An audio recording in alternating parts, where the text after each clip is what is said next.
All right, so welcome everyone.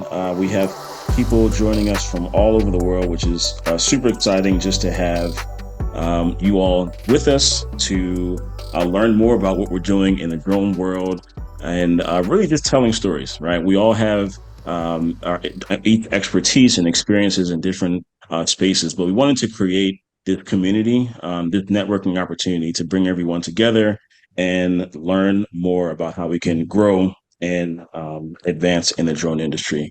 So before we hop in, just want to tell you a little bit about myself and how I got into the industry and how it's actually led me to this point now, where I am talking about drone consultancy and growing it around the world. So I got into the industry in 2015, and at the time I wasn't happy with my career. I was actually into construction and project management at the time, and it just wasn't something that I was, passionate about. I was looking for something that grabbed my attention, that I was actually passionate about, and I really didn't feel that that line of work was doing it. And at the time, I took a trip to Nigeria, which is where my family is from, which is where I'm currently located right now with our local office. And at the time, we're coming back to Nigeria every year to just, catch up with family, see the scenes. And back in 2015, I came on a normal visit and I saw a drone actually being used to film a really big outdoor event. And at the time, I was just fascinated by this piece of technology, flying all around and taking photos. And even more intrigued when I found out that this was a line of business, right? This was actually a business for someone. So right then and there, I was hooked, and I knew that this was emerging technology that was going to come. So came back to the States, did a lot of research, and I saw that there were so many different industries that were going to be using drones. I knew that this was it for me. As long as we were able to get in on the ground floor, we were able going to be always going to be able to find our footing and a viable career in the industry. So that's exactly what we did. All right, back. I think we lost you there for a second. All right, thanks, back. All right. So as I was mentioning, my partner Austin and I, we essentially decided to dive, headfirst into the industry, and we knew that we wanted to be in on the ground floor. And to do that, we had to get in early. We had to learn what it was that made a successful drone business. And at the time, there was no blueprint, right? This is an industry that is less than 10 years old as far as commercial operations. So we really had to bootstrap and learn from the very beginning. And since then, we've been able to develop from drone pilots to drone service providers, and now consultants, where we're able to work with different clients around the world. Been able to travel to some really awesome countries, meet some amazing people, and this is really the essence of why we do it. Right? It's making an impact. It's seeing different cultures. It's loving what you do and being really passionate about what you do. So this is what the world of drones has brought to me, and it's really more than a job, right? This is my life's work, right? This is something that I get up excited about every single day. So what does my journey as a from a pilot to a consultant look like? Well, this is a typical journey that you can see in different industries, but there is a framework around what it takes to go from a novice to a master. So in the beginning, of course, you're very new, right? You are learning the controls, you're learning the rules of how to fly, where and when, you're supposed to file for permits, and just generally how to be a drone pilot, right? That's the basics. That's where you have to start. After you get there, you now can move into more of the competency stage. So you're becoming more of a service provider, right? Learning how to use your skills to deliver results, to customers in different situations, right? So you may get called to film an event. You may get called to take pictures of a roof, right? But you're getting competence. You're getting more experience in different type of jobs under your belt and understanding. Proficiency is when we start to really look at these situations with a holistic lens, right? So we're not just going in and taking photos and leaving. We're actually asking the client, as consultants, right? What are your issues, right? Before you even bring the drone up, before you mention the drone as a solution, you're a problem first mindset, right? So you're asking them, hey, How can I help you? What are the issues that you're going with? And sometimes the drone might be not be the answer, right? The drone is not always the go-to, right, when you're dealing with people's issues. So be sure that you are asking, problems first. After proficiency, we can now move into the expert stage where you have a really good understanding about working in different contexts. You're relating the results from different jobs to the others, and you're really able to put together a strategy, right? And you learn from different situations. And at this stage, you're really able to rely on your intuition, right, to get things done. And really, this is the stage that you're even qualified to start teaching and training others on whatever your niche is at the time. The last level we see is mastery. So this is where you essentially are a sought after, professional. You're fully immersed, in your craft and your work. You're probably doing some type of research or really delivering value when it comes to the future of the drone industry. You're seen as an influencer of sorts and working on large scale projects. So when you're thinking about, hey, where am I at in my journey? How do I know when I'm qualified or quote unquote an expert? This is, essentially a framework that can help map that out for you. So why is this important? Because, learning needs to change at each stage of your development. And the conversation really is different, right? The conversations you have as a pilot, right, is way different than the conversations you're going to be having as an expert or as a master, right? You have such much, more depth and things to talk about and experiences that you can leverage to get, more high value clients. And without the proper network, guidance, and resources, you really can't advance to the next level. And if you do, it's going to take you a really, really long time. So that's why we created this program, this course, to really shorten that time for you. So you understand based on our experience and based on experiences of our colleagues, we're going to hear from Jake in a couple of minutes, but understanding what it really takes to be a drone consultant, what that means to really take your business and your profession to the next level. So what are we going to cover today? We're going to define what drone consultancy is. We're then going to hear some real world insights from our partner, Austin, and Jake Rockefeller, who's joining us both from Baltimore.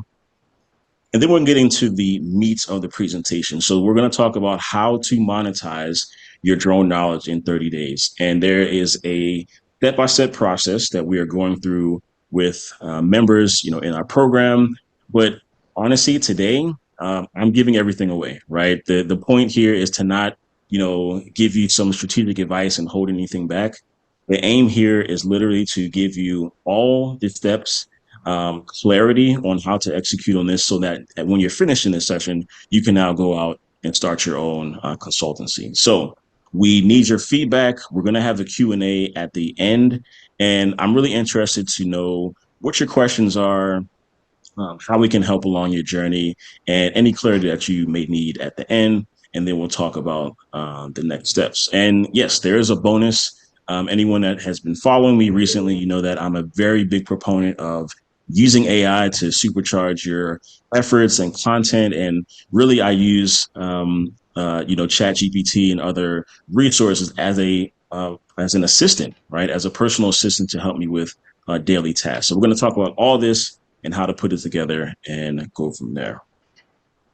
Just wanted to show some just a testimonial, right, from one of our students. And what we try to do here is, teach more than strategy, right? There's strategy and there's implementation. And each individual in the program and that we work with has their own unique skill sets, right? Has their own unique challenges and problems. And what we aim to do is put together solutions specifically for you, right? So this is Sam. Sam came in. She's been experienced in the industry. She's been focusing actually on staffing and recruiting. And she really wasn't able to define what her value proposition is. And really, she was, going after different type of projects and jobs that kind of placed her in the service category, right? She was kind of confined to that role. But once we talked about our process that we're going to go through, she's now able to position herself as a consultant and more of someone that's strategic, behind the scenes and can really help Peter, companies implement drones into their existing hi, you're systems calling in about as a opposed discussion with to Michael. as opposed to not having a systematic approach. So what is the difference between first of all, what is a drone consultant, right? Let's define what a drone consultant is. And of course, you all are very familiar with what a normal consultant, let's take out the drone part. What is a normal consultant? Well, it's a professional who provides expert advice. They have specialized knowledge in a specific industry or discipline, and they utilize their expertise to solve problems, enhance efficiency, or drive growth, right? So these are elevated issues, right, that you're solving rather than say, hey, you don't have nice pictures on your website. This is how do we integrate drones into your company so that you save money 5 and 10 years down the line, right? So the rise of drone consultancy, this is a relatively new term, right? And rightfully so. This is a new industry. And, 10 years ago, there were barely any, commercial drone companies. So who is qualified, right, to be a consultant, right? You have to have this industry development. And with the rapid growth of drone technology, with increasing demand, with regulatory complexities, this, gives rise in the need for the drone consultant. And this is your opportunity, right? Those of you that have been into the industry for a number of years, you now can leverage your expertise, right? And essentially level up your services, right? Based on your experiences. Um, you can help businesses unlock new potential with drone technology.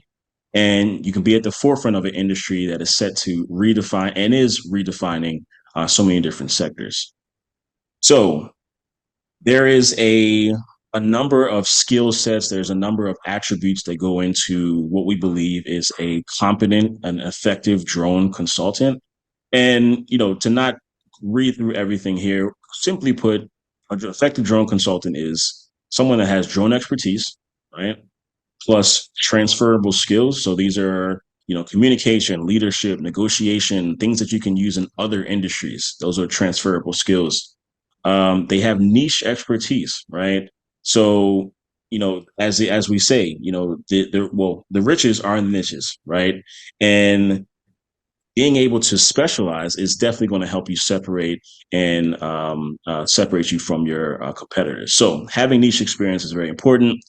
You have a solution, right? So when you're approaching different organizations, you're not just saying, hey, what can I do for you? You're saying, no, this is a proven step-by-step system we have to integrate drones into your organization, into your agency. And by the end of this program, you're going to be in this state, right? And then lastly, they're able to adapt. So adaptation is so important. There's so many stories of how we've had to pivot as drone entrepreneurs, and we've tried things that didn't work. We've had to adapt, over time. So of course, COVID-19 did a lot and taught us a lot, when it comes to diversification and adaptation. But the combination of all these skills is essentially what we see as an effective drone consultant. Um, just to drill down this a little bit more, and so you understand what is the difference between a drone service provider and a drone consultant. Well, drone service providers, they're focused mainly on field operations. They're of course technically savvy by using the drones. They take a very hands-on approach, so they're going to be the ones that actually go to the site, that actually take the photos and videos and maps and bring them back for review. And then, of course, they have to be in compliance. These are license holders, Part 107, that, of course, have to abide by all the regulations that are in your state or in your country or what have you. Now, how does that compare to drone consultants? Well, drone consultants are more strategic masterminds. So they're behind the scenes. They are putting together the plans to actually integrate drones into these systems. They're educators at heart, right? So we know that the industry is still growing. And for people to really accept the use of drones, they have to be educated, right? They have to be comfortable. And the only way to do that is by having trainings, having different capacity building workshops where people understand. Drone consultants are also policy builders, right? They put together operations manuals. They look at the law and they say, hey, let's say if a university wants to install or regulate drones, right, in their system, a drone consultant will be one that comes in and builds out, yes, their operations manual, their safety manual, for them. And then lastly, as I mentioned in the last slide, they specialize in a certain niche. All right. So I believe we are going to actually go to Jake, and Austin is going to join us on the back end. But before we get into the steps, all of the requirements for becoming the step-by-step process for becoming a drone consultant, I wanted to bring in a good friend, colleague of mine, Jake Rockefeller from JR Resolutions in Baltimore. And Jake has been in the industry since inception as well, and really has an interesting story when it comes to how he deals with clients, and then how he's evolved as a service provider and a problem solver. So, Jake, welcome. Thanks so much for being here with us. How's it going on your side? And no, thank you so much for having me on the webinar. Hello to everyone. I just want to give you kind of quick background history of who I am and kind of where I've been within the drone industry. I really got interested in drones even before they were kind of readily available for consumers. All the way back in high school, I was always the one running around with, a GoPro, kind of creating fun videos with friends on the weekends. And it wasn't really until 2015, 2016 when I guess DJI came out with the Inspire One, and it became a little more affordable to consumers than what they were kind of before that. Before, you were buying a $10,000 drone and then strapping on a $5,000 camera and, praying that it comes back. So once, things became a little bit more affordable, I went ahead and made an investment with myself, kind of knowing, maybe somewhere down the line I could, make my money back on this investment. I just didn't know at the time how quickly that was going to happen. And in 2017, I formed my company, JR Resolutions here in Baltimore, Maryland. And we've mainly focused and built our company capturing different types of drone photography and digital media for a lot of real estate clients, a lot of boat and yacht photography here and around the area and up and down the East Coast. As well as doing some stuff for film production as well. I would say our main niche that we've built our company on is the real estate industry.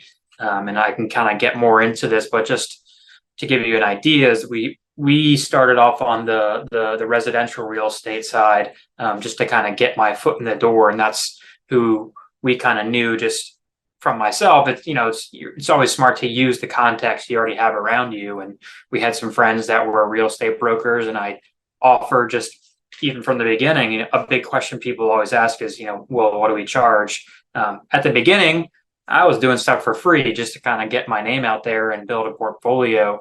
And it wasn't really until people started, calling back that I kind of realized, like, hey, maybe I could start charging for stuff like this.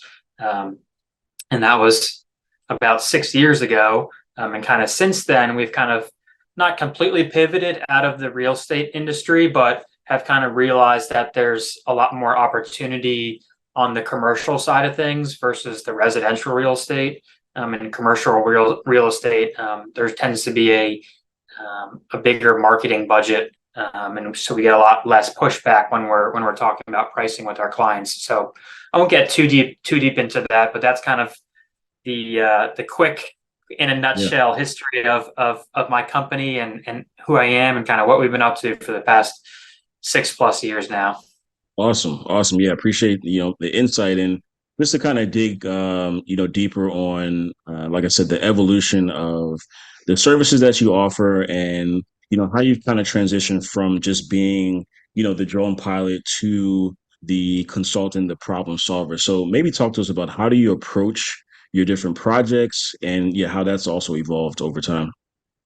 So I think this is kind of one of the biggest, and maybe not the most challenging, but a challenging step, is kind of understanding the difference between, and you kind of touched on this already, understanding the difference between, is it me just taking a picture for the client and that's the end of the story, or is there more to it? Why are they reaching out to me in the first place? Why do they need these photos?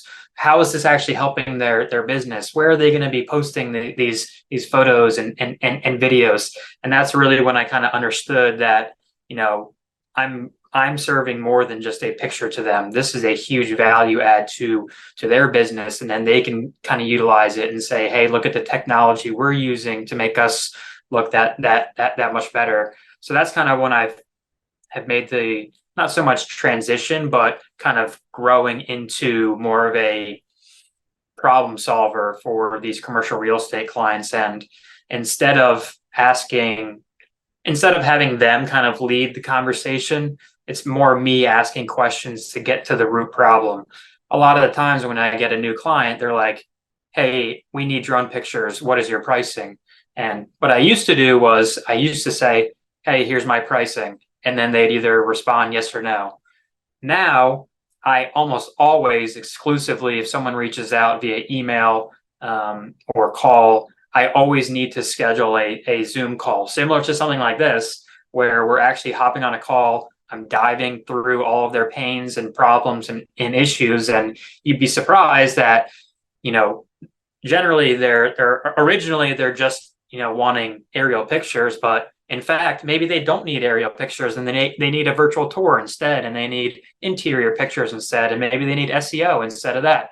So it's never trying to push a product onto them, but understand where their pains and problems are, and then where can you put your knowledge and expertise kind of into. And that getting that mindset has been able me to lead into even more of saying, "Hey, we're a drone service provider for you, but now we can actually come into these big developers here in Baltimore and Maryland and Virginia, and we can come into their headquarters and basically lay out a full foundation of here's what we're doing now with drones, even more so generalized into digital media."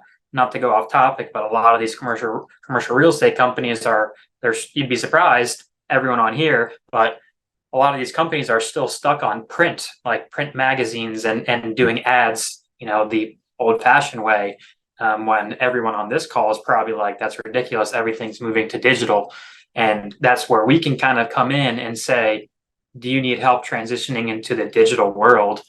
So we kind of go into their office and say, "Here's what we're doing for you now. We're just taking drone pictures, and here's everything we can be doing from the early stages of land acquisition for a site, all the way through construction and data collection to once the tenants have moved, are looking to move in, do the marketing piece, and then after the tenants have moved in, building management and capturing roof data and building data for any maintenance and landscape maintenance down the line." So it's creating this kind of end-to-end, solution for them. So that's kind of where we've kind of grown from, all really just from asking questions to our clients. I would never know any of this if I didn't ask questions to them. I would never know that this was an issue, or that you could use drones for land acquisition, until I started asking. So that's kind of where we've kind of been growing to as well. Yeah, no, it's incredible, insight, and you're leading with a problem first, mindset, and you're asking questions. And we used to do the same thing when someone, sent us an email.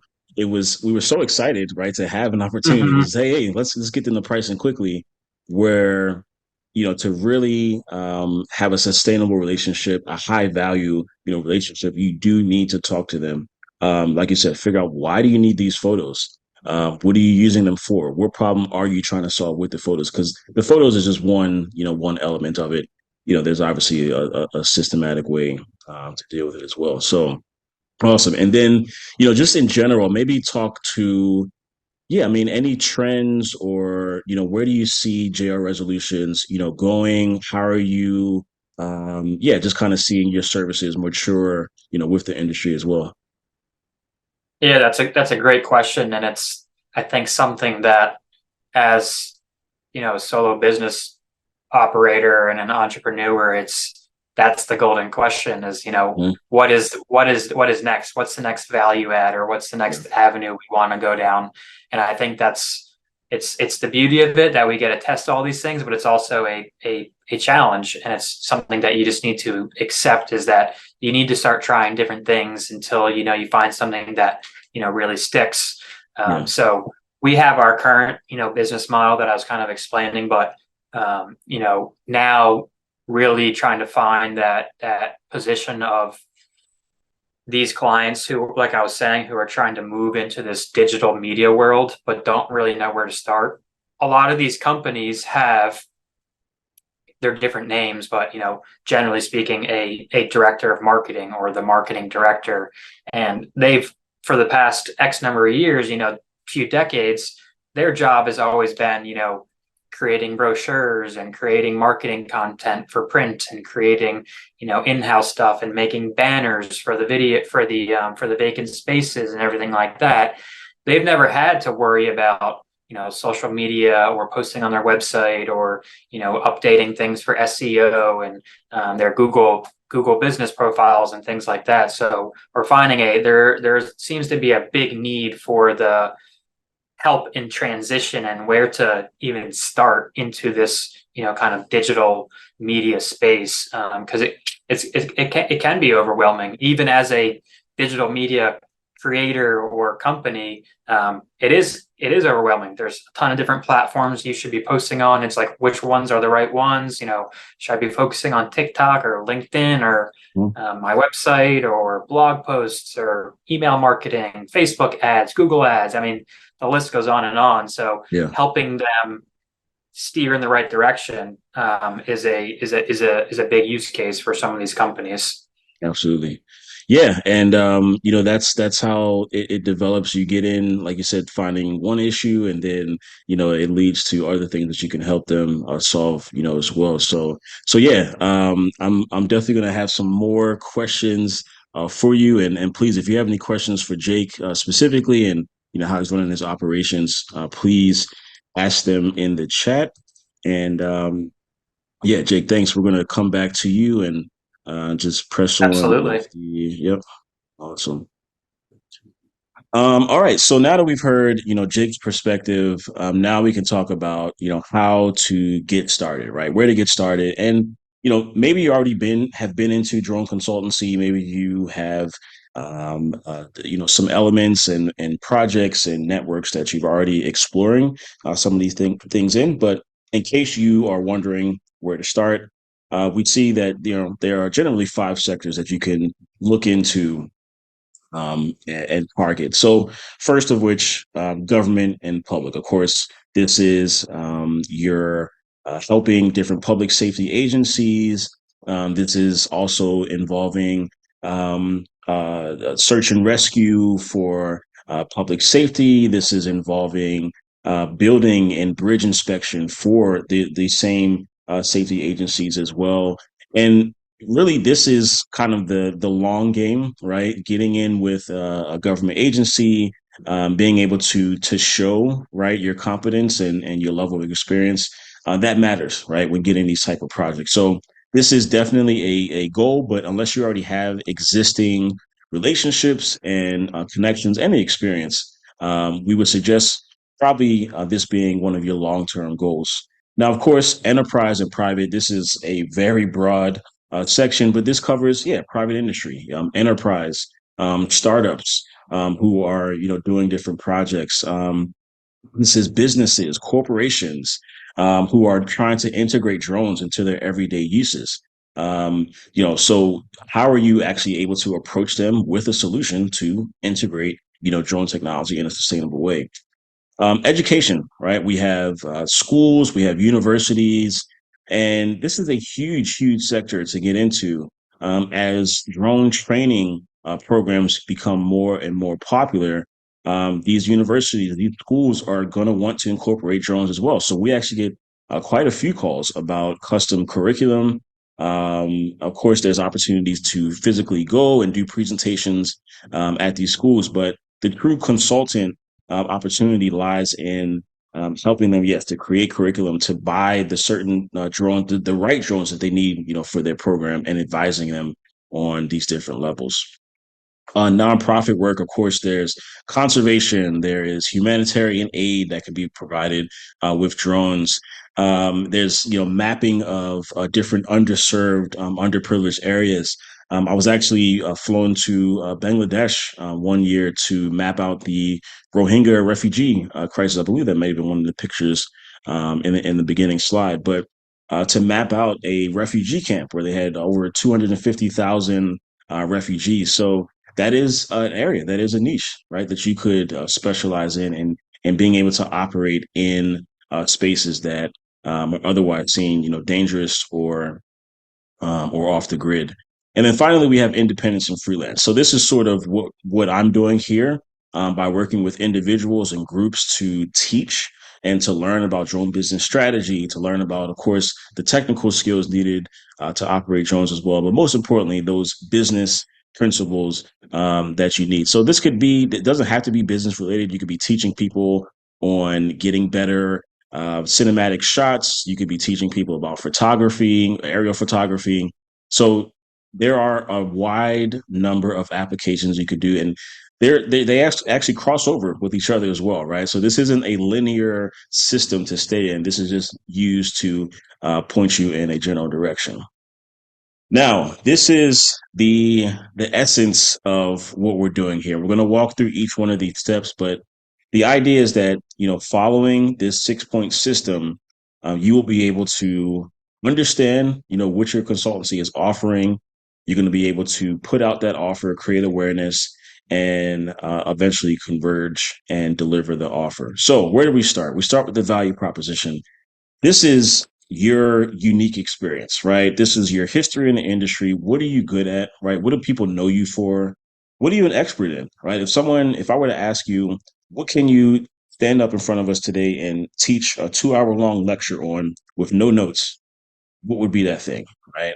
So whatever that ends up being, that is your value proposition, right? As an expert, this is the thing that you are the best at, right? And course, this can develop, right? You can have skills that become,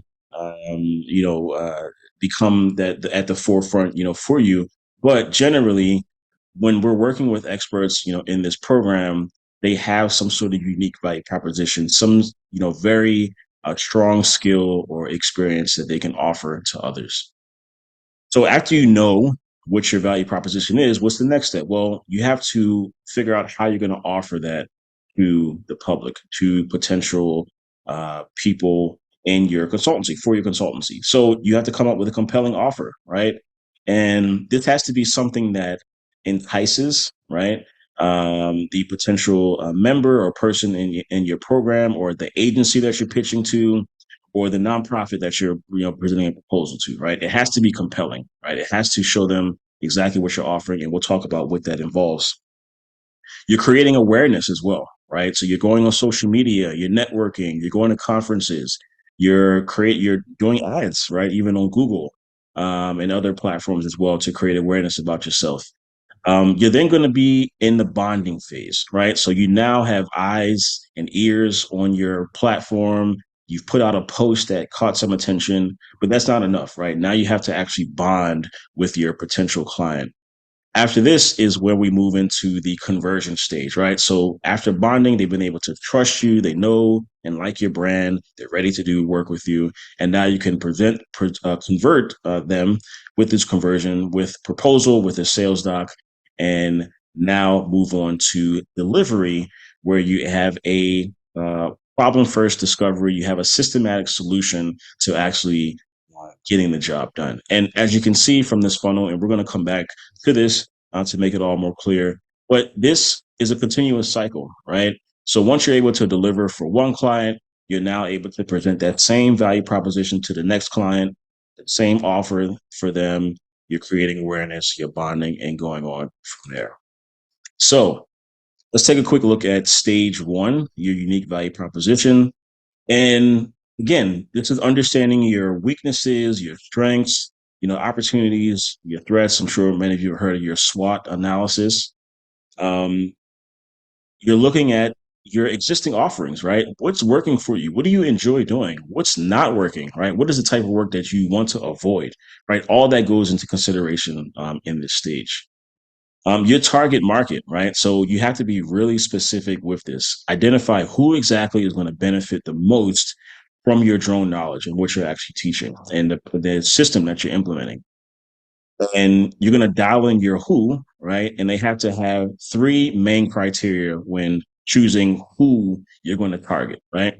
So, first of all, does this person or does this agency or does this business owner have a problem, right, that they're willing to solve, right? Do they have a painful problem, actually, right, that I'm willing to and able to help them solve? Okay. Um, do they have the resources and willingness to solve the problem? And resources, we mean finances, right? Do they have the money to actually pay for this problem? If they don't have the money, if you know that this agency is not, giving out funds, or this company has been known to be cheap, right? Then that's not a good target, right? That's not your who. Your who is who's going to actually pay you for your service, right? And lastly, are they easily identifiable, right? So can you find them in a simple search on LinkedIn or Google or just general social media, right? You have to be able to find these type of people easily. So to craft your unique value proposition, which is, stage one, you have to define your unique blend of expertise, passion, and solution that you offer, right? And this is your value proposition. So you want to be able to say, I help this type of person, this type of service, right, by this type of method. Okay. And if you're looking in the context of me and what I offer, right, I help drone experts monetize their knowledge by packaging their expertise into a leveraged offer, right? So when anyone's asking you, hey, what do you do? Who do you help? You want to be able to very succinct and concise answer about I help this person do this by this, right? Now, what does this look like? In practice. We have an example here. I help inexperienced drone pilots become efficient and confident in operating different type of drones by providing hands-on flight training and sharing my years of flight experience. Right? Why does this work? Because it leverages years, practical flying experience, and offering guidance to newcomers in the drone industry. Another example, a drone curriculum developer. So I assist schools and universities in implementing comprehensive drone programs by designing custom drone curriculum and training educators to deliver these courses effectively. Right? Simple, straight to the point.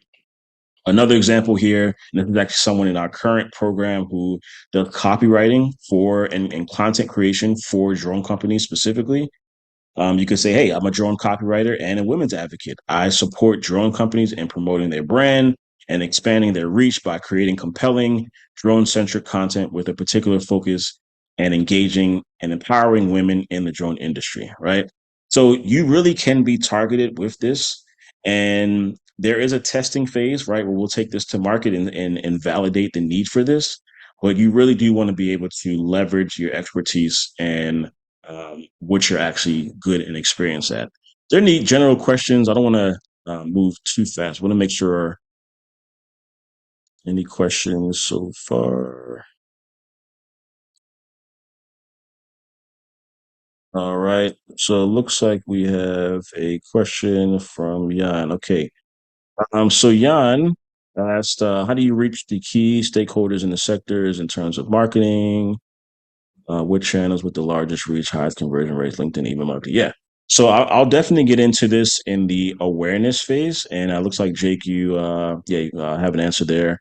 Um, yeah, I would definitely say LinkedIn and website is generally a good place to start. But yes, I will circle back to that as soon as we get to our awareness stage. But thank you, Jan, for your question. And please, anyone else who has questions, please throw them in the chat. We're going to have some minutes to go over everyone's questions. So, just lastly on the value proposition, this is one of the bonuses where I said with AI, how AI can use you can use AI to help you through this entire process. So you can actually copy and paste this exact prompt into ChatGPT, Basically, you're going to say, I need your assistance to help me create a compelling value proposition for my drone consultancy. Before we start, it's essential that you understand my expertise, my passion, and unique skills. So I'd like for you to ask me several questions to gain the right context. Be exhaustive and consider aspects like my career path in the industry, experiences, specific achievement, unique skills, etc. Once we've established that, I'd like you to provide at least three practical value proposition options that I can select from. The general structure should be I help blank achieve blank through my method. Let's start with the questions. So this is a powerful prompt, right? Because you're actually giving ChatGPT a tremendous amount of context to do what you want it to do. So what ChatGPT is literally going to do is ask you probably at least 10 questions, right? That's actually going to um, give you the answers that you need, that will give you options for your value proposition, right? So it takes away the guesswork. You are literally able to put in, these specific answers, and then it will generate some unique value propositions for you, right? So you don't, it's not something that you have to take a whole lot of time on. Use the prompt. And I guess what we're starting to say is there's a prompt, right, for that. So use prompts to, help you get to, to be unstuck from some of these different areas. All right. Oh, okay. You can see my slides, right? I can Okay. see this. I can see your slides. Yeah. All right. So I was just, yeah, I was gonna mention to him just to make sure his viewing options at the top are set to fit to window at the top yeah. of the screen. Okay. Yep. And then, yeah, I would definitely share these slides for sure. Everyone who's on the call will definitely get access to the slides to see everything. So now we're moving into your offer, right? You know your value proposition, you know what you're good at, what you're expert in. Now, what are you going to offer? Well, there are four key components when it comes to what goes into your offer and what's actually going to make it a good offer. So it has to have a dream outcome, right? So this is where you define the goal or transformation your consultancy is going to achieve for your clients, right? So the dream outcome is not to have some shiny new photos for their website, right? The dream outcome is to sell their properties 3 weeks before schedule, right? Because they have those photos, right? Or because you were able to take them and transform their digital marketing process, right, by the use of drones. Um, what's the likelihood of achievement, right? There's a lot of times where you can present a goal that's maybe not in your wheelhouse, right? Or maybe there's something that you're actually not, is not your unique skill, but you want to highlight your unique skills, right? And resources that increase the client's chances of reaching their goal, right? So if they know that you've been into the industry for 8 years, right, they're probably going to have a high likelihood of achievement, right? Because you have experience and you're able to, take them through this journey. Another thing that matters, and I'm sure Jake, can attest to this, the clients, they want to know how long is this going to take. It's not a matter of, hey, this is so not, when are we going to get the results, right? Even if you are integrating drones into our system and we have to train our staff and buy these drones, how long is that going to take? What does your training process look like? Is it a 2 month training? Is it a 6 month training? Is it a 1 week training, right? So that matters when you're putting together your offer. And then lastly, your effort and sacrifice, right? So is your client going to have to do a lot to get the results, right? Are they going to have to provide manpower? Are they going to have to set aside, a data analyst to help integrate, this? These are all things that you want to be able to map out in your solution, right? And make it appealing to them. So for the sake of having an equation, right?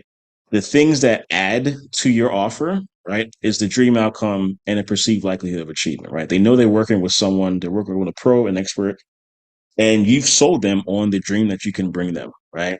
Now, the things that can negatively take away is the time. So if there's something that's going to take them a year to see results, they're probably not going to want to do it, right? Or if it's something that they have to dedicate staff, time, and money to doing, they're probably not going to want to do it either, right?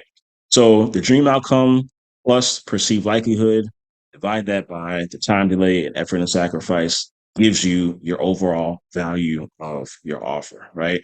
And there is a way to, of course, use ChatGPT to do this as well. And this is by a person, an influencer who's really into digital marketing, Alex Hormozy. Some of you may be familiar with him as well. But this is another prompt that you can literally copy and paste to give you your offer, right? So if you know your dream outcome right here, if you know the likelihood of achievement, as I mentioned, your years of experience, the resources that you're using, you know how long it's going to take them to achieve. And I do apologize, it's kind of all bunched up. I meant to separate it a bit, but anything that's in the bracket here, right, is where you will put in your own information. Even right here, it says, hey, in response to potential objections, maybe they say it's too expensive, or maybe they say they don't understand, or they don't know it can integrate. Your offer will actually provide solutions to these objections, right? So you want to be able to answer your potential client's questions before they even ask it, right? Your offer should have those answers inside of it, all there. So you have your offer now, and we're now moving into stage three, where we are creating awareness about our offer, right? We know we have a good offer. We know we have a unique proposition. Now we have to tell people about it, right? So how do we do that? The first place you want to start is content pillars, right? Content pillars are used to keep you on track when creating content. And I suggest having between 3 to 5 core subject areas, core topics that you talk about. So, for example, if you were a drone consultancy serving construction firms, your content pillars could include things like the advantages of drones in construction, right? Think about how many advantages that you can talk about, right? So if there are 10 advantages in construction, there's a few things going on, right? First of all, that's a blog post on its own, right? And then let's say you list out those 10 advantages in a blog post, you can now repurpose that content, and each one of those advantages now becomes its own article, right? So you're able to repurpose, content to really bring in and hone in the same subject matter. Another pillar, behind the scenes drone operations. Jake, you've done a really good job with this, right? Showing the jobs that you're going at. And yeah, maybe you can talk about the videos that you've been, putting out that show your behind the scene movements. Yeah, sure. That's something I'm always trying to look at different ways of how I can engage my audience and kind of bring them along with me, to not only showcase what I'm up to and give me ideas for posting on social media, but kind of give you a little behind the scenes of kind of what goes into something like this if you were someone who's kind of interested in kind of taking the next step. For example, we did a project up in Frederick here in Maryland, which is near a little municipal airport. And one of the videos I created was just a little step-by-step guide that I had to go through to apply for, an FAA authorization, and be able to legally fly a drone near an airport. And it's actually funny that you brought that up of the little behind the scenes. Is that actually just this morning I picked up a new little camera that I have here right in front of me, the new little Insta360 Go 3. That I'm going to start bringing on all my projects, and basically it's going to be a POV cam that I'm going to bring to all my new job sites to create more behind the scenes POV of what it is to be like a drone operator. I'm glad I'm glad you brought that up. I was just playing with that camera this morning. Yeah, no, it's and you can see the results, right? I mean, those videos were Hmm. getting, tens of thousands of views, right? And I Yes, think, another thing we didn't talk about it yet, but now with Jake's experience and his exposure, right? You now have people contacting you about courses, right? You're now putting together some course that's material right. that you can, yeah, now offer to people. Yeah. That's right. Yeah, we just released a new course, specifically designed for real estate individuals who are looking to get into drone photography on the real estate industry. It can just be found on our website, jrresolutions.com. But yeah, that's been a fun process to kind of go through stepping into the educational side and trying to, share the education that we've been able to build up over the past 6 years. So it's always the same thing with it. And that since we've always been talking, it's all about trying to share as much information because this is such a new industry. There's no real standard for anything. So someone or some people have to kind of come together like we are doing right now to starting to create these standards and so got to start somewhere, and that's exactly what we're all doing here today. So it's been great so far. Yeah, that's awesome. And again, things will continue to develop. We get better at our strategies, and go from Hmm. there. Awesome. Cool. So, as I said, if you're thinking about the pillars, right?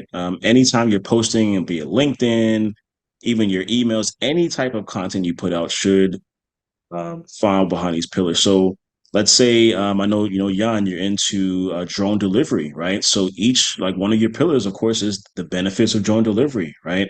How much time it saves, right? The humanitarian impact. One of the things I talked about in my post on LinkedIn earlier this week was your triple bottom line. This is actually something I would highly encourage. I wish I actually put a slide in this about this, but when you're talking to corporations, it's not, specifically now about only the profit margins, right? It's the triple bottom line, which is the profit, which is people and planet. So if you're explaining to, high value clients how you are helping them or across all those, how you are helping to improve, social, lives and potentially saving lives or improving lives, right? If you're able to talk about how drones are, helping the planet, how, they're eco-friendly, right? And the funny part about this is drones fit so naturally with the triple bottom line.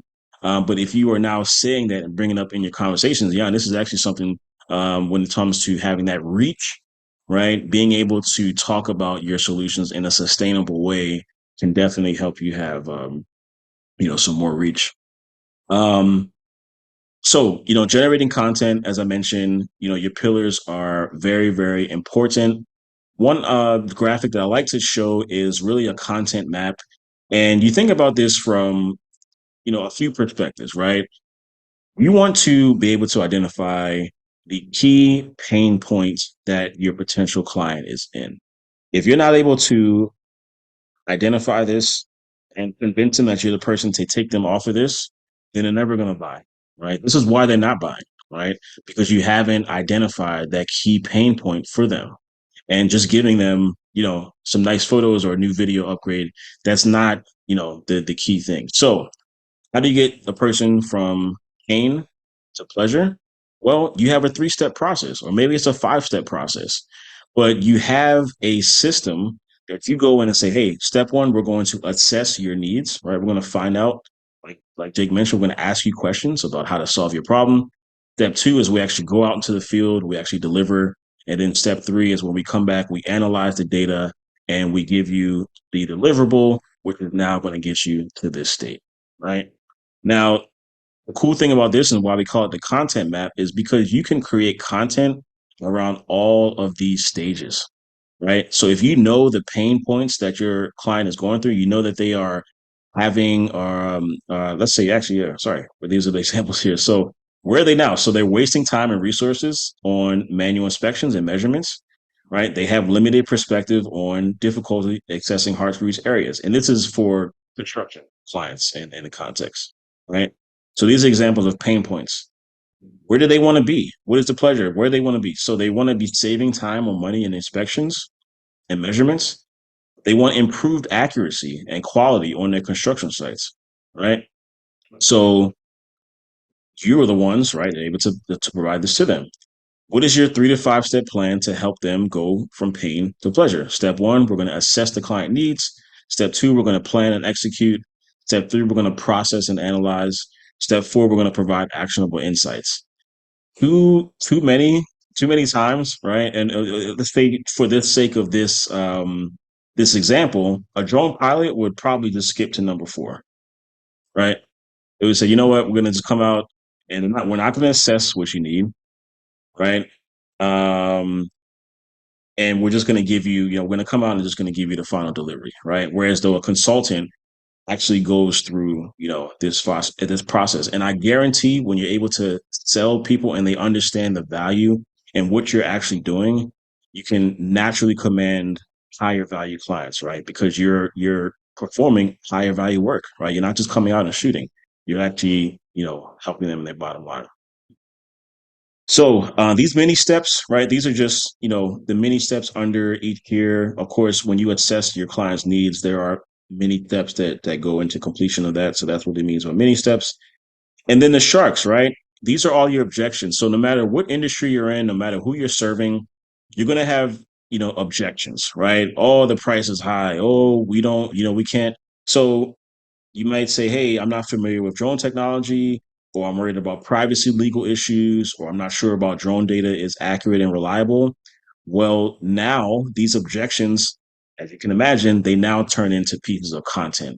So if someone says, hey, I don't know how to integrate drone data into my existing workflow, you can create a blog, an ebook that says, hey, this is the 7-step process to integrate drone data into your existing workflow.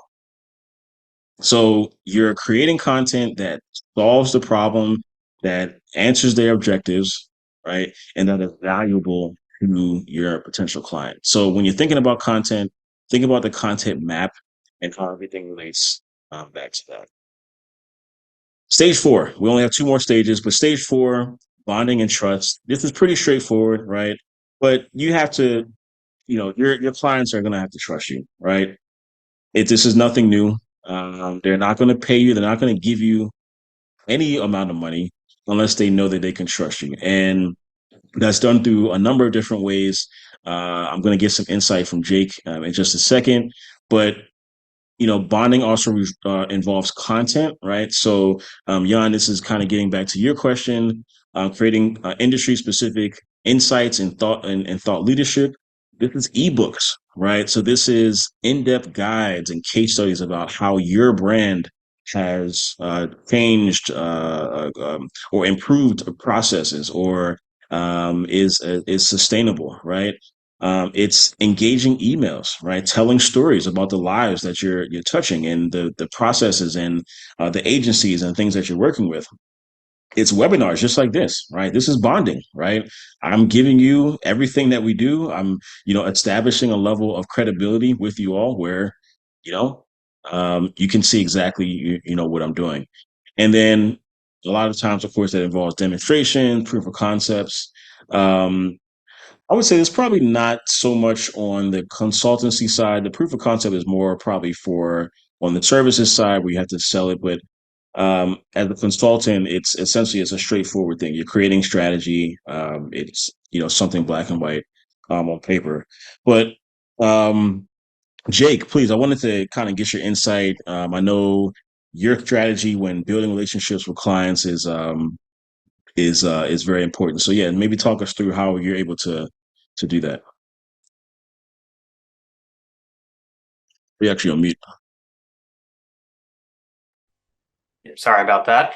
No worries. Um, yeah, so this is something that I could, go on and talk about for hours, and the importance of relationship building and client relationships. And one thing that I always tell all of my clients is a very most clients are very price conscious. There's certain clients out there that don't really care. They understand the value these brings, and they're more than happy to pay you for whatever you are worth, which those are the best clients. However, that's not always the case. Most clients are price conscious, and they should be. They're spending money on a given service, and they should do their research. So it's important that you know that up front. And something that I always tell my clients is, in our sales call, when I can tell that they're a little conscious about the price or the deliverables or whatever they're getting caught up about, is that I always tell them, I say, look, my goal is always to build a long-term relationship with you. I never want to just do a one-off project. I'd way rather pull my my pricing back and pull off some assets that we're delivering, pull that back a little bit and charge you less this time so that we can then, have a continued relationship and build more business over time. I'd way rather charge a little bit less now and then over time kind of build that client relationship and be able to offer different solutions for them, and then eventually charge, what I originally wanted to charge them kind of over time. So that's kind of what I always try to emphasize on the importance of try not to make it about, yourself and saying, hey, I'm stuck on this price and I'm not budging or I'm not doing anything, because the more flexible you are, and, I'm not saying change your pricing, don't drop it 50% for somebody, but make them feel heard. The client wants to be heard, and the way that you can, kind of help do that is to show them that you're bringing the price down. If you're just, for an example, if you're saying, this project cost generally $750, and they're like, that's way out of my price range. Even if you're bringing it down $50 for them, to me, that's not changing the overall needle for me, but to them, that's like, wow, this guy's willing to come down for me. Like, I really want to work with him now. So it's important to keep things like that in mind, and kind of going in a little different direction. And talk to me if this is going to be on a future slide. Is actually starting to track your client relations and your clients, where they are in your sales pipeline, and to do that, it's a great thing to, whether you want to invest, or I always advocate for any free tools that are out there, is to get on a CRM once you start building some clients. I personally use HubSpot because it's free. I use Google. I pretty much use Google for everything because that's all free. You get free Google Docs, free Google Sheets, a free email, free Google Drive storage for any assets you want to deliver to your clients.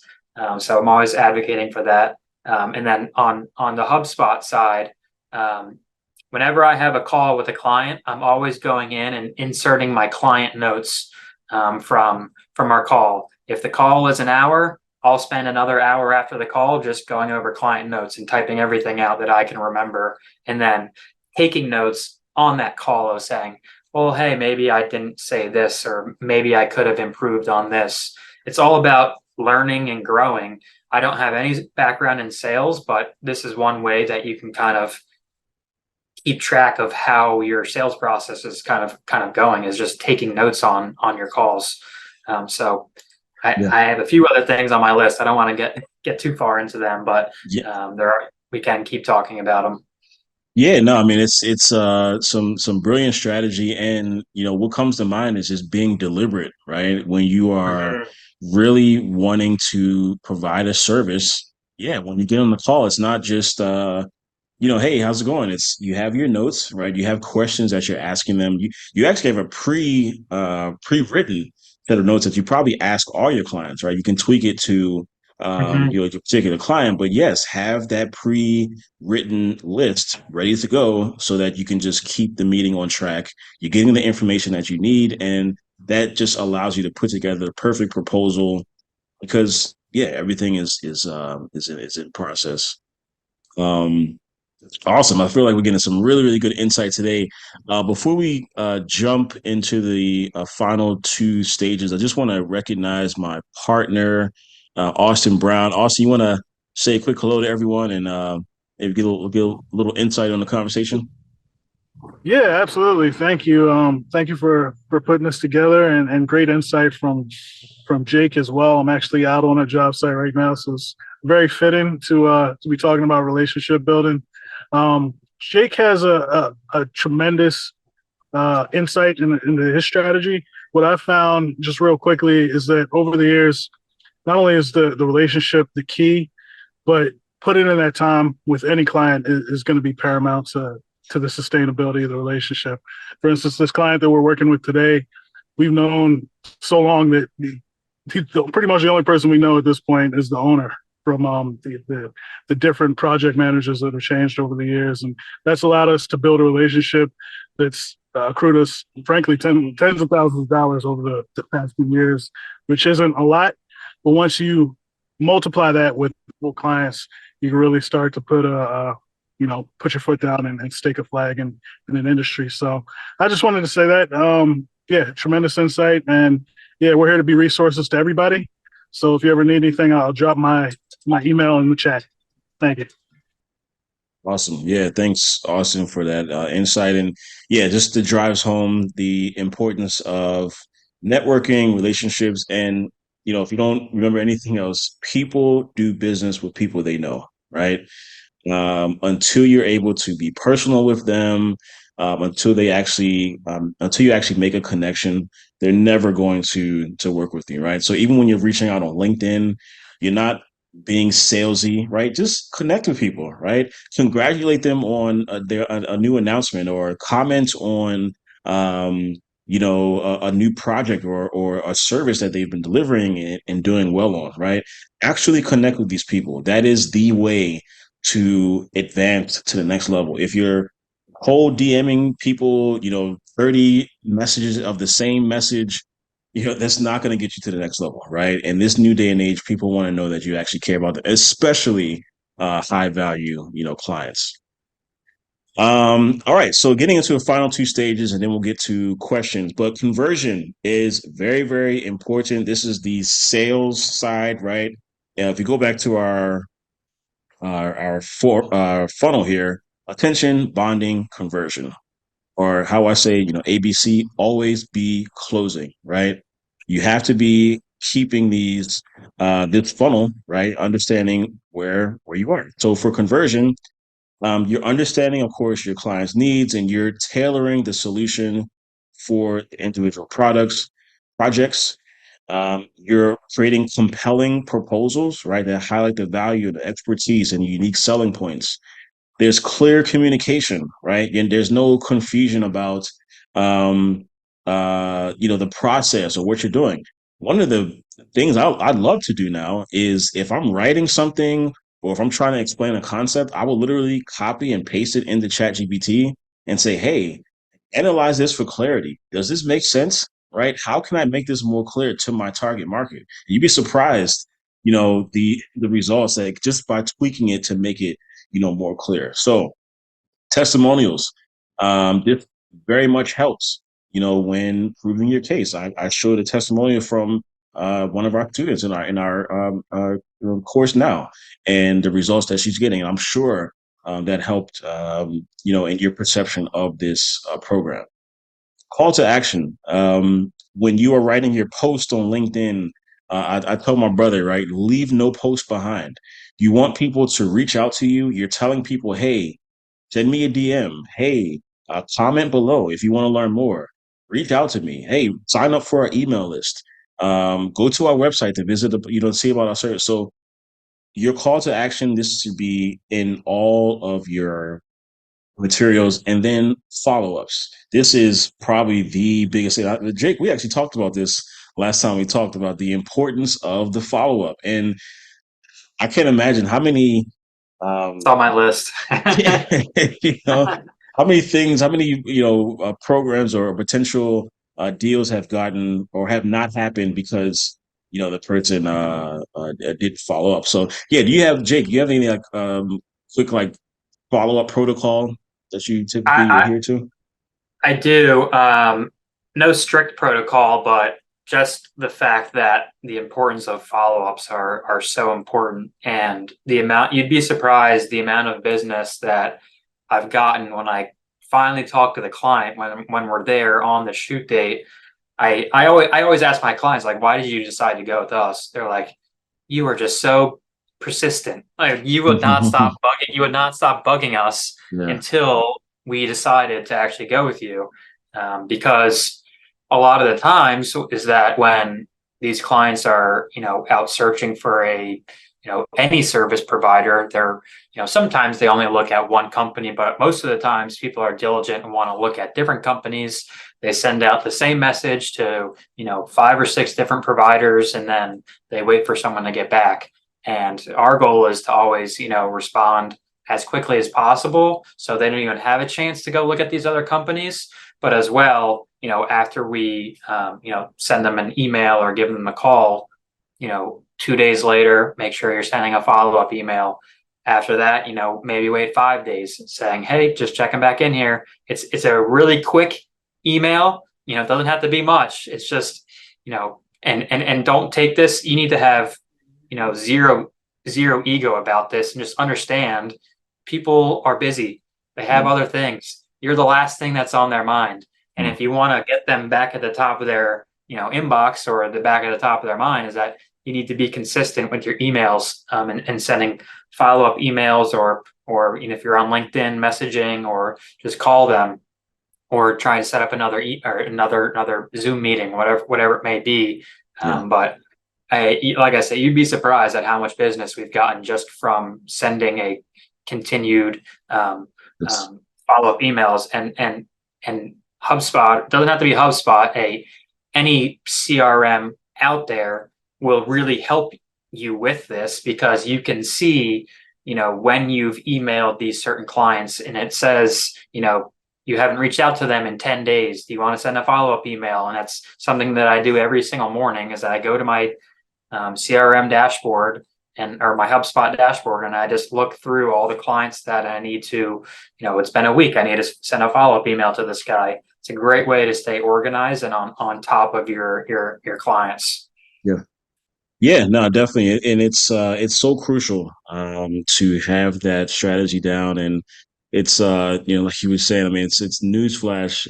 Yeah, your drone project is not top of mind for some of these Yeah. people. They have lives, they have things going on, they have other projects that they're working on. So yeah, a simple nudge, say, hey, have you seen this? Or it could, I mean, it's sometimes, yeah, we have people that have maybe not talked to in weeks or months. And we're just like, hey, just checking in. Do you have a chance to? So until they say no, right, the door is open. Yes. For sure. So awesome, awesome. So we're going to jump into the final stage and then get to these questions. And of course, in stage 6, this is delivery, right? So this is how you're going to execute on your projects. And the one thing I just want to stress here above all else is implementation is the most important component. You can set all the strategy you want to for your target client. You can set up the procedures and all that, but if they don't execute, if they're not trained, right? If they don't know how to integrate and implement this fully into their systems, then everything is for naught, right? So focus on how you are actually going to implement your strategy and your system with your clients, right? It's not just about presenting them with a strategy and say, hey, good luck, call me if you need me. You, as a consultant, you're actually responsible for seeing them through the process as you propose, right? You want to help them get to this transformative state, and being able to deliver on that is very important. So implementation, think about sustainability. Remember the triple bottom line, that I mentioned, and then retention, as we mentioned. If you're delivering super high quality, if you're over delivering, right, for your clients, if they can expect on you to deliver, this 100% quality every single time, I guarantee, you will be in business for a very, very long time. So just to kind of do a quick recap on the stages, um, this is it. This is the blueprint, right? For your consultancy, having a solid value proposition, having a compelling offer for one person, one target, one solution, right? You are creating awareness around this offer. You're blasting it out there. You're talking about it on social media. You're sending emails, right? If you're not doing this, you can't expect anyone to come in, right? You have to create awareness. After you have those eyeballs, you now have to bond with your clients. They have to be able to trust you and like you, right? And know you, right? After all, and then and only then is when you can move on to the conversion stage, where you're giving them some sort of proposal. You're going through negotiations, and you're now able to deliver a stellar product or stellar solution that focuses on the problem in a systematic way, something that's repeatable and scalable. So this is this system, this is what we're doing on a daily basis. It works, and this is here for you to now, go and develop your consultancy. So with that, we're going to take some questions, make sure we are able to clarify some of these concepts. And let me just stop sharing my screen, and we'll just jump into the questions. So, Jake, yeah, I appreciate you've been answering, I guess, most of these. Anything sticking out that maybe we should highlight question wise? Yeah, we've got a few. And sorry if I'm butchering some of these names. Right. Olivetta Okay. uh, was Olivia, was yes. Yeah. was asking about can this we're going back to being flexible with clients and in attempts to feel the client be heard, asking like if this can affect you in the long run. And reading over my answer and the question again is that yes, if you play it the wrong way, then you can kind of be you can get taken advantage of by the client. So it's always important to set expectations up front, whether that be on a call or in your contract or whatever it may be. Always set your expectations up front, and you can say something like, "Hey, for this project, I'd be happy to bring the project down, and if you like it, then we can continue working and go back to our normal pricing." Or so it's always important to don't feel like you need to stick to your thing that you have a certain number in your mind.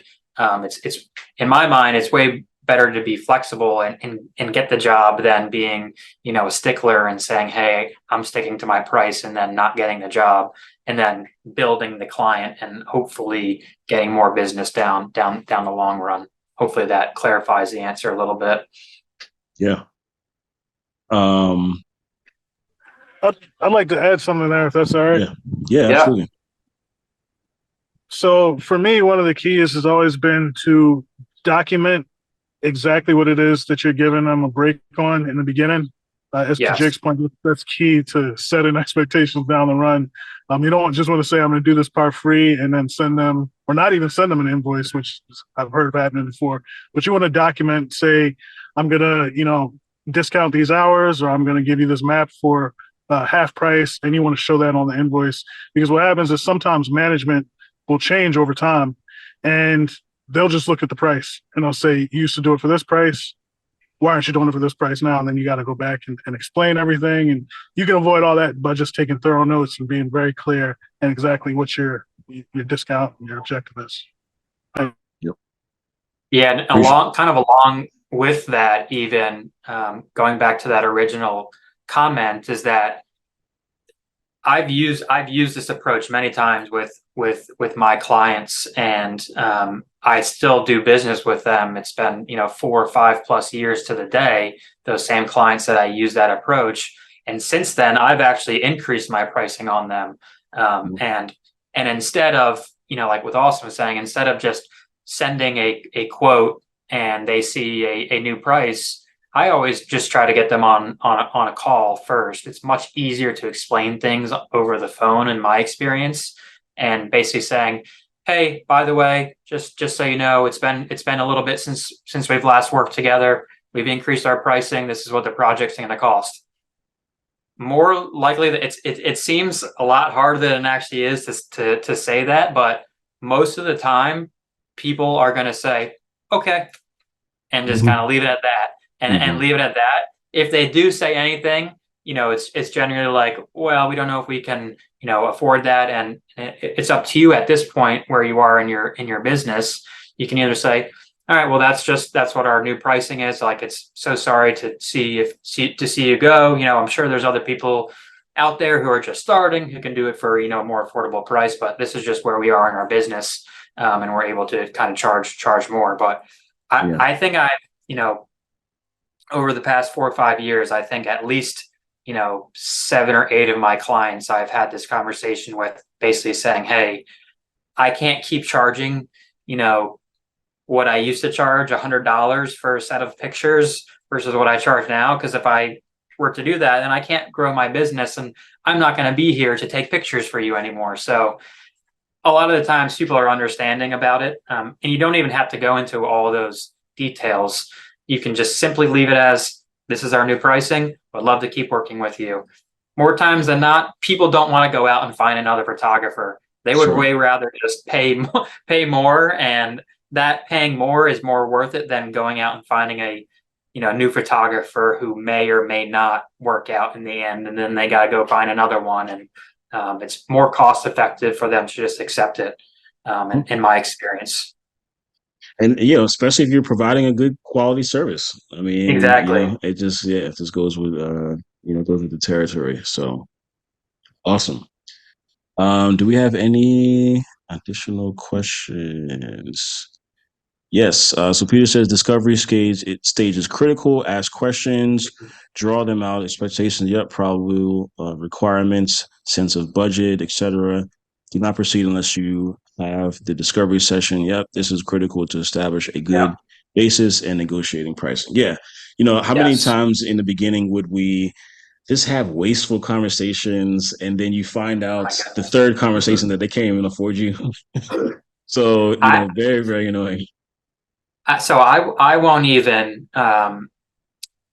A question that we get asked all the time is, can you send me a proposal and I'll get back to you. It's a Mm. very common question. Yeah.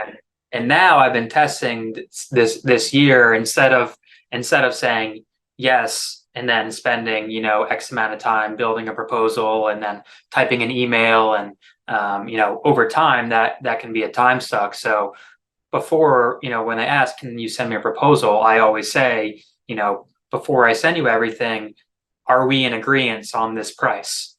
And a lot of the times they'll either say yes, and then you're like, great, I'll send you a quote. But a lot of the times they'll say, well, I got to check with my boss first, and we got to go through numbers. I'm like, great, here's the number. I'm not going No. to give you a proposal Yeah. until we are in agreement. And Yep. it has been saving me so much time, Oh yeah. because I say a number and then they go talk to their boss and they're like, okay, either yes, that number works, or maybe the boss wants to have a conversation, and that opens an even bigger conversation for another time. So that's another piece of advice I'd love to kind of give out, is that before actually drafting up a proposal, make sure you're in agreement, like with what Peter said. Make sure you're in agreement on the deliverables and the pricing and the budget before you go down the rabbit hole for them to either accept it or not accept it, and then you just wasted time building all that for them. Yeah. So Yeah. It's one of the worst ways to waste time is just on a proposal that just goes nowhere. So before you sit yes, down and write that for, because it takes time, right? To craft it, and you look it over, 3 and 4 times and make sure every word, every sentence, and then you send it and then crickets. So let's avoid yeah, that for sure. Um All right, we have Marcus says how important is having a general statement of work, identifying deliverables, and pricing when pitching to multiple clients. Yeah, that's a good question. So I would say, of course, every client is different, right? And that's why we always say it's very important to niche down, right? When you're thinking about who you're delivering to, because it takes away some of the effort that you need when marketing and when putting together these general statements of work. So you really do have to think about each client, especially in a different niche, as yes, different needs, different templates, different processes. And of course, if you can consolidate that to one niche, it just makes the whole process, much, much easier. Yeah. yeah. Going along with that as well is that, I think they're very important. I mean, the best clients to have are the ones where you don't even really need a statement of work. I send out a quote and for something for them to sign, anyways. But it's the best ones are where you get the feeling that we're in agreement on everything Yeah. that we talked about. But there are clients out there, I've dealt with them, that you want to have a statement of work that lays out everything that you can. It's better to have more in there than less. If you're agreeing on I'm taking aerial pictures of this property at this location, and it says on here, make a statement about weather, and these projects are weather dependent. I know we agreed on this date, but it may be raining that day, and make sure you have everything kind of laid out as best as you can to basically cover yourself. And then at the bottom of the quote, just include something very simple that just says, I agree that I understand all the statements above. And then underneath that, a place for them to sign their name and then a date. And then just that little piece of paper, that right there is going to cover you in the long run, because if they ever come back to you and say, hey, you didn't deliver this, or you didn't get this angle that we talked about, and I'm like, well, it didn't say that in the quote that you signed on this date. Sure. Exactly. And you never have any issues in the long run. And then, I guess the joke is they actually now go back and actually read the quote, because sometimes people just sign it without exactly. Yeah.